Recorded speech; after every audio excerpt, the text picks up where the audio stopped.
I personally don't think it matters what you blog about as long as you're using the technology. That's kind of that's the story that gets lost, is that if you can blog, you are mastering very powerful software that you can use to do anything. And I think one of the problems with broadband adoption is we want to tell people what they should be using the broadband for. And what we do at Black and White Brown is I say, I'm not here to tell you what to do with the technology. I'm here to give you the tools to do whatever you want to do with the technology, because then the technology is relevant to you.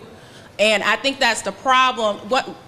The beauty of this digital media revolution is that it can truly be bottom up. We don't have the powers that be telling us what we're supposed to be doing online. And so if some young woman in a rural area, since we talked about South Carolina, wants to wake up in the morning talking about what she had for breakfast, I'm all for it.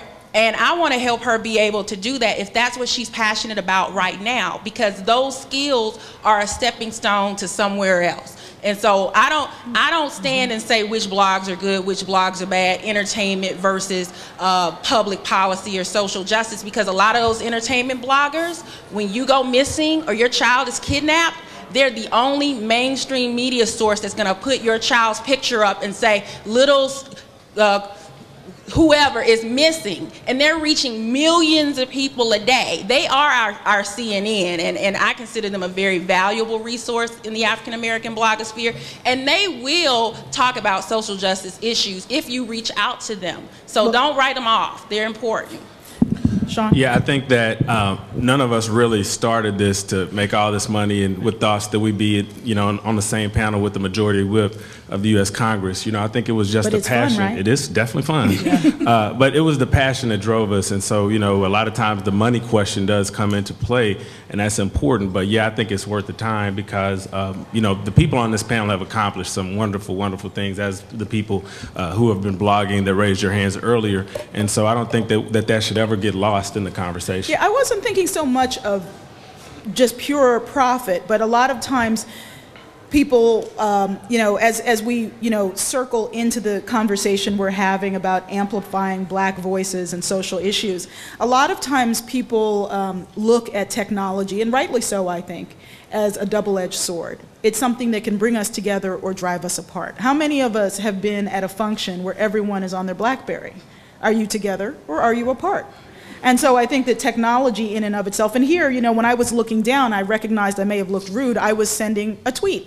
I was on Twitter saying, hey, I'm here at, CBCF 2.0 and blah, blah, blah. But at the same time, as I'm more present with a wider audience, I'm less present right here and right now. So how do we deal with the pros and cons of, who would want to take that? Can I talk a little bit about one thing? We talked a lot about cell phones, and this is one of my pet passions recently, because I don't think, we know that Black folks, I think you mentioned it earlier, that Black folks are more on cell phones than on laptop computers as compared to other communities.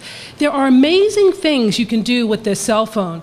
For instance, I was listening to Congressman Clyburn saying he was having a hard time perhaps having his voice heard and to push a particular bill that may be of importance to all of us. What if he brought in his cell phone, and other members who supported that legislation all brought in their cell phone, and they all had a particular ringtone? And at 12 o'clock, he tweeted out, listen, y'all, I need your support.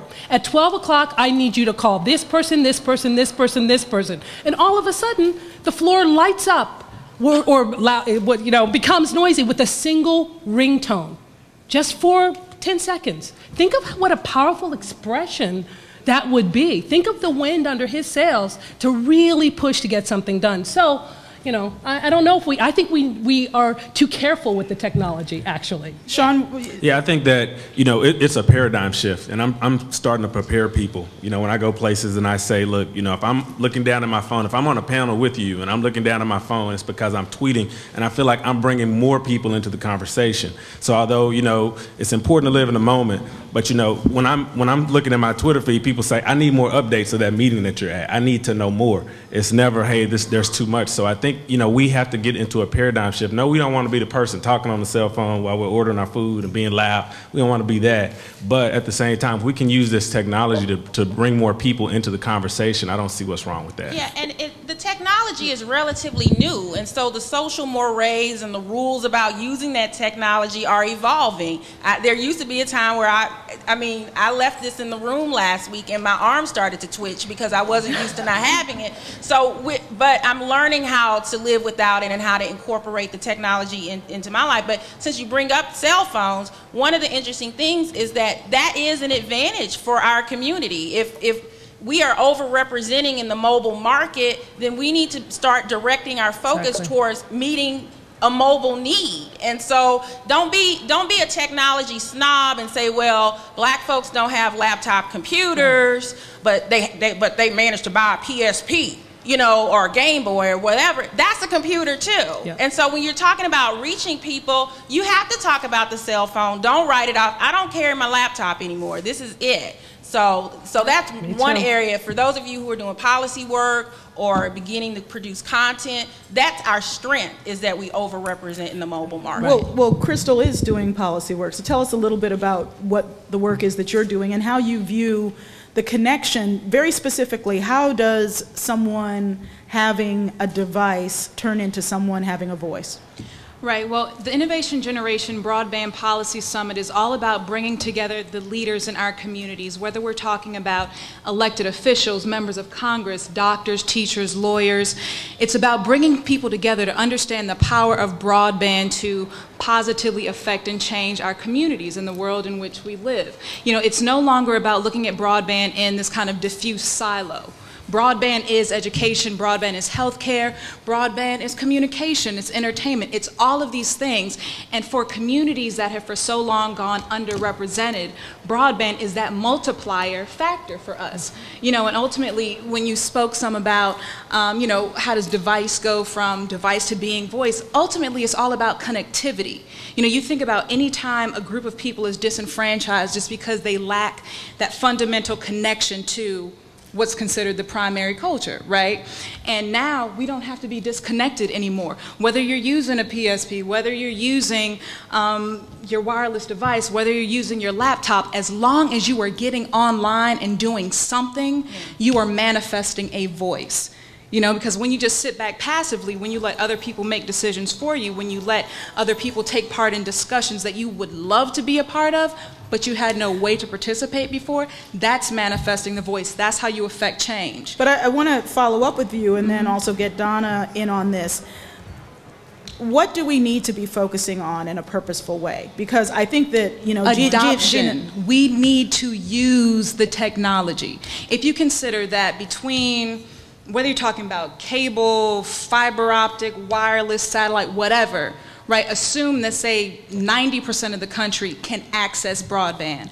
Access is not the issue. We need to adopt it. We need to develop a new culture that makes this stuff relevant. It's like you look at the panel that was up here before with Robert and, the Ray whole Ramsey, cast of Diary of a Single Mom. That is one model. Okay, that is how do you make content relevant. It might not appeal to everyone, but there are people who that show will resonate with, and because of that show, they will get online, they will use broadband. There are people who will read The Root. There are people who will read All About Race. There are people who are on Michelle Obama Watch, Dallas South, because that content resonates with them and it causes them to use the technology. That's what we need to focus on, adoption. No one device, adoption. Get it in your house. Make sure it's relevant. Use it by any means. Well, Donna, though, what I'm trying to get at is, I think that there's a powerful message that's coming from Crystal and Gina about, basically you have to play to win. You have to use some kind of technology in order to be in the game.